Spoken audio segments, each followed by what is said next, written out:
Alright lads, this is Fenner from Frenetic Array and I've just revised my ZvP opener. It's a lot better now. You get 4 creep tumors before you send the queen that's pooping creep to the macro hatch, so it's a lot stronger build. You also connect the creep between your bases, so you get that movement between your bases. I think this is a lot stronger than what a lot of top players are doing right now. A lot of top players don't get as many creep tumors as this, and it doesn't slow down the timings at all. I mean, actually it increases the timings. Don't ask me why, like I can't figure it out, but with this build I got 70 supply at 705, and with the last video I did on this build I got 70 supply at 710. So it's just a slightly faster timing, but you know, any faster time and I'll take it, man. Even with more creep tumors as well, I'll take that shit, man. Anyway, let's get straight into the build, guys. Woo!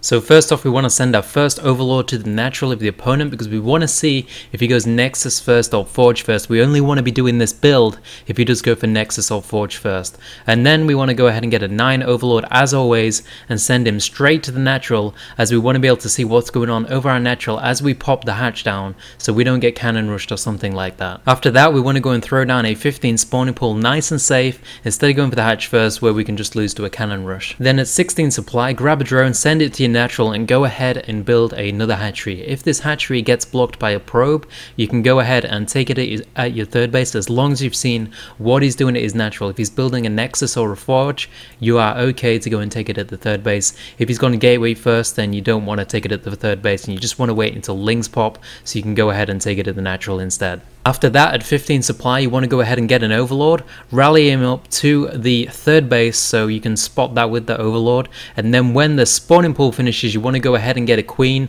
and a pair of Zergling. Go ahead and drone straight up to 21 supply where you'll start a second Queen, and as soon as you start that second Queen in the main base, go ahead and send a drone down to the third. This will time out perfectly. The drone will reach this spot when you need to drop the hatchery. You'll have 300 minerals as soon as he gets here. Send the Lings along with it so you can cancel a probe if it tries to block it, and also inject in your main with this Queen and send it down to the natural whilst you go ahead and drop that third base with the drone. As soon as you've spent your minerals on that third base, you want to go ahead and build 2 more drones from your main base and now rally everything to your natural, as you do want to keep that optimal saturation. I've got 17 drones in the main base. In this situation you will too. You can transfer one down if you want, but I prefer just to keep 17 on the main. It makes things a bit easier. Then at 24 supply, you want to go ahead and get an Overlord. I like to rally it to the edge of my base so I can see incoming warp prisms or Stargate harass. You can do that with the next Overlord as well, but after that Overlord I just like to rally everything down here, all the Overlords, so they're in a really nice hidden away position if it's some kind of Stargate play. Keep droning up to 30 supply, but after you inject on the natural with your Queen, go ahead and send her back up to the main because she wants to drop a creep tumor once she's got the energy for it. Once you get up to 30 supply, you want to go ahead and start a Queen from your natural base, and then straight after getting that Queen, you want to go ahead and get an Overlord on 32 supply. Drone up to 40 supply, and once you reach 40 supply, change the rally point on your main base to your main base from the natural, because you want to be able to saturate these 2 geysers that you're going to build on 44 supply. And also after that creep tumor that you put down in your main, you want to go ahead and send your third Queen, your first Queen even, down to your third base, and you want to go ahead and inject this base with this Queen.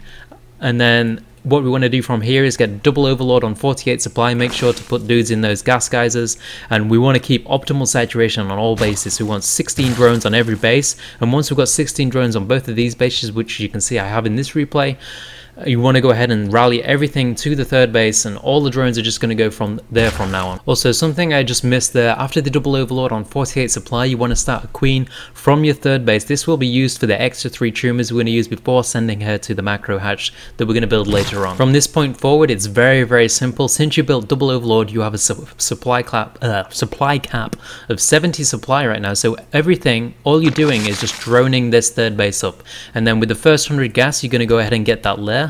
And then as soon as you reach 70 supply in drones, you're going to go ahead and get double extractor on your third base, and then you're going to re-drone those 2 drones that you just built. So 68 supply now. Going to go ahead and build 2 more drones. Let's go. Yeah, there we go.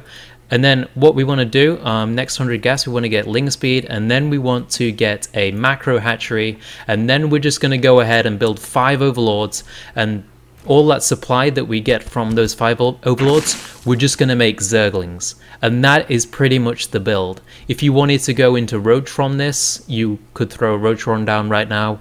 Or if you wanted to get some upgrades, you go ahead and throw down some Evo chambers right now. Make sure to re-drone the drones that you do turn into buildings.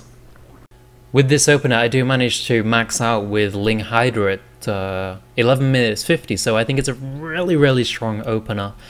And you also get that creep, which is really important. A lot of Wings build did skip the creep, but nowadays I think it's more important than ever. It helps a lot with 2 base all-ins, and also if you're opening Hydras, it also helps out with them a bit until you get the Hydra speed as well. For a fast expand build before you go ahead and do this build. Then after that, and as always, we want to get a 9 overall. Go ahead and throw down a 15 spawning pool. I do prefer the spawning pool first, as it does allow you to deny the scout easier, and with the prominence of Reaper openings in Heart of the Swarm,